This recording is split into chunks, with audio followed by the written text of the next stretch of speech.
Now we will talk about two other calls, system calls. One is sleep system call, and the other one is wait system call. Sleep system call, for example, if we write like this, sleep, the value we enter 3, so this means that this system call will hold the execution of that process for 3 seconds. If we write sleep 5, so it will hold the execution of the process for 5 seconds. And wait system call, we usually use it in a parent process. So the function of wait system call is that the parent process waits for the child process to be executed and terminated. After the child process is executed and terminated, then the parent process is terminated. So wait is used for this purpose, that first the child process must be terminated and then the parent process must be terminated. There are two other terminologies which we will use here, which we will discuss here, and then we will see these two terminologies practically by using this sleep system call and wait system call. One is called orphan process, and the second one is called zombie process. Now, what is orphan process? Orphan process is, for example, if we have a child process running, and then after calling fork, it will definitely create a child process and a parent process. If, for example, we use here sleep system call, so when a fork is executed, it will create these two processes. One is parent process and the other one is child process. The parent process will be executed, while the child process, we have used this system call, so it will sleep for 3 seconds. Now we have the parent process has been executed and terminated, so this child process is now orphan because its parent process has been executed. Now the child process will now get the parent ID by default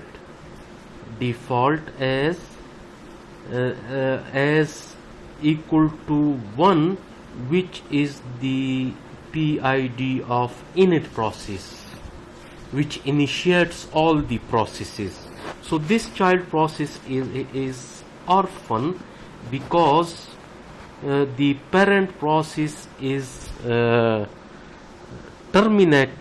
executed and terminated, while the child process is still in a sleep mode and it is executing. After 3 seconds, then it will be executed and exited. So this is what an orphan process stands for. But before that, how this works, we will see that if we have child process and parent process, how it works. For example, when a fork is called, it will create a child process, and then it will create a parent process. Under normal processing, what happens that the child process, when it executes and terminates, it sends signals to the parent process that I have been executed and terminated. So the parent process then remove all the data of the child process from the memory. But when if for example, if we use sleep here, so then what happens? Then the parent process executes and terminate and doesn't got the informations from the child process, and that has been terminated, and the child process become an orphan. And when it is terminated, some of the data of this child process may resides in the memory, so we call that and the process may reside in the memory, so we call that as a zombie process. So to avoid these states, if we here put sleep in the child process, then we have to use wait system call in the parent process. So this means that the parent process will wait for the child process till it executes and terminates. Now let's see this practically, how we will see the zombie processes and so on, and orphan processes. Now I will use the same program and will modify that. So we have no need of this, and we will have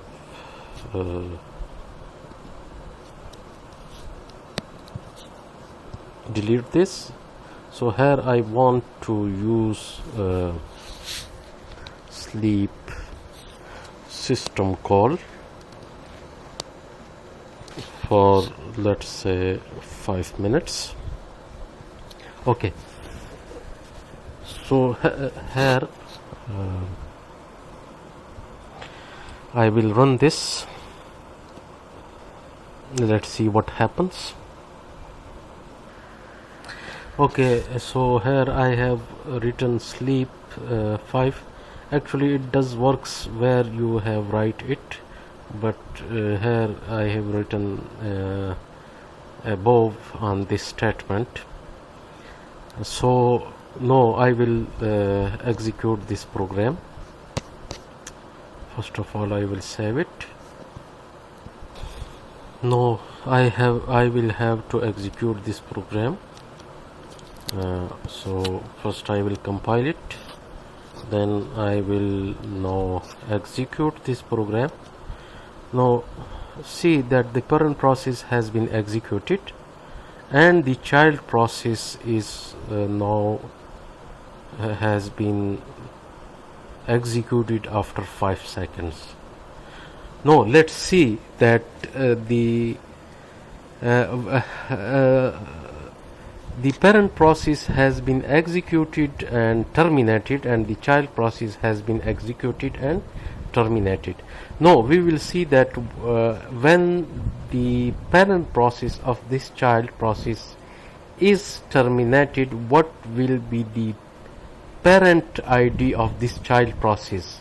Is it will be this parent ID or some other ID, because this parent process has been executed? No, the child will become orphan and will get the PID of some other process. So now I will write a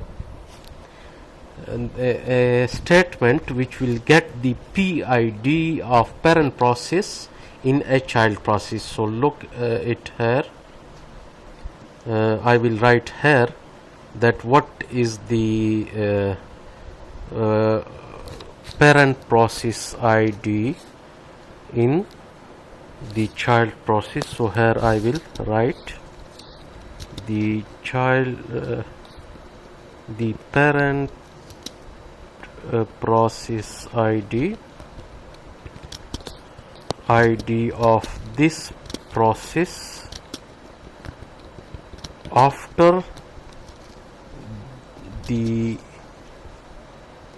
actual parent has been executed and terminated. Okay, after the parent process has been executed.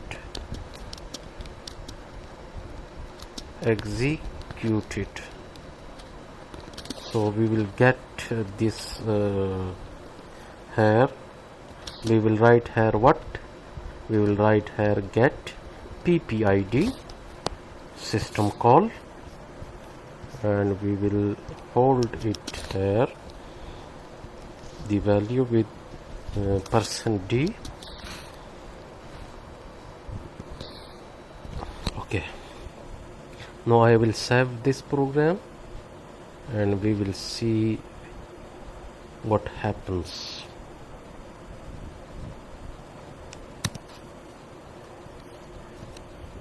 There is an error.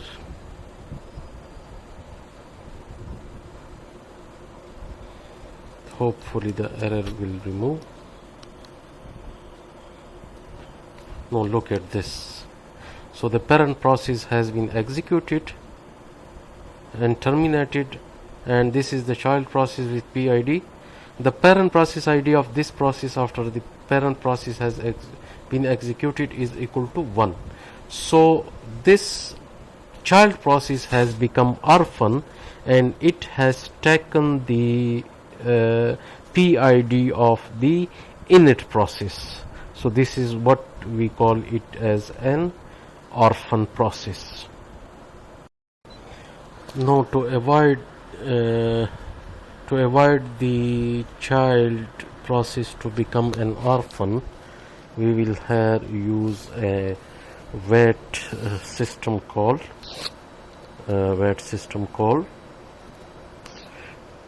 And this wait system call which we have used here, the parent process will wait till the child process has been terminated and executed. So now we will see. Now we will see how it works. We will compile that program. So here is a warning for this wait. So it is not an error, it is a warning. Now look at it, the parent process and child process has been executed simultaneously, and the parent process has waited for the child process till it has been executed and terminated.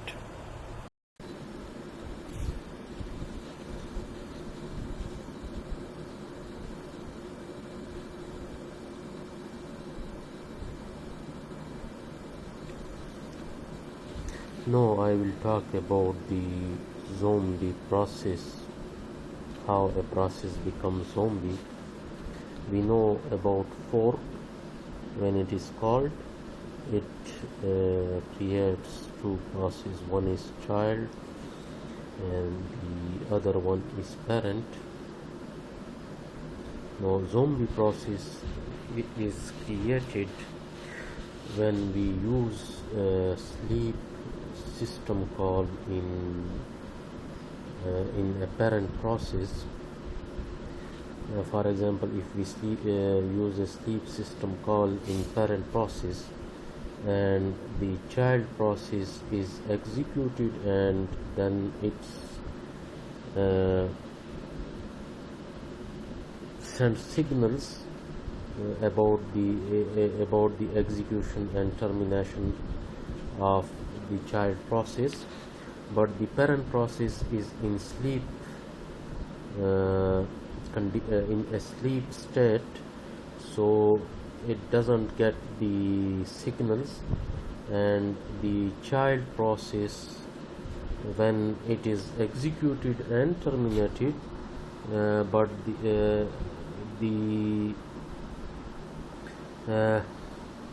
data and other remains of the child process is still there in the processing area, so it becomes a zombie. Now we will we will practically see it, that how a child process becomes zombie. So here I will modify this program and will write sleep system call in the parent process, and I will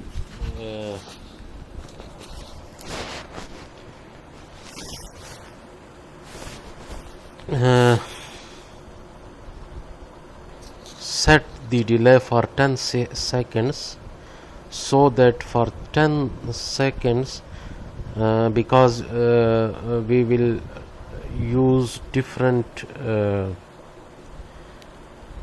commands to see the status of the zombie process, so for 10 seconds we will be able to give commands in the terminal till the parent process is not executed and terminated. So here I will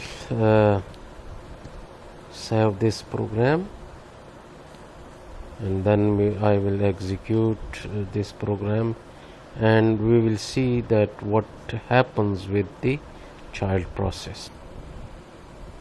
Now, to see the status of the zombie process, I need to use two terminals, one to execute the program and the other one to see the status of the processes.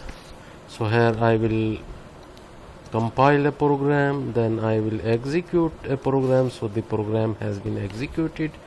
Here I will see the status of the program. So here you see that we have 366 is the child process PID, and here we have 366 is the PID of the child process, and here the status of this process is Z, which is zombie, and it is also called a defunct. So that has become a zombie process for that much time until the parent process is not executed. So this is how we could define a zombie process, and we can see the zombie process in the processing area.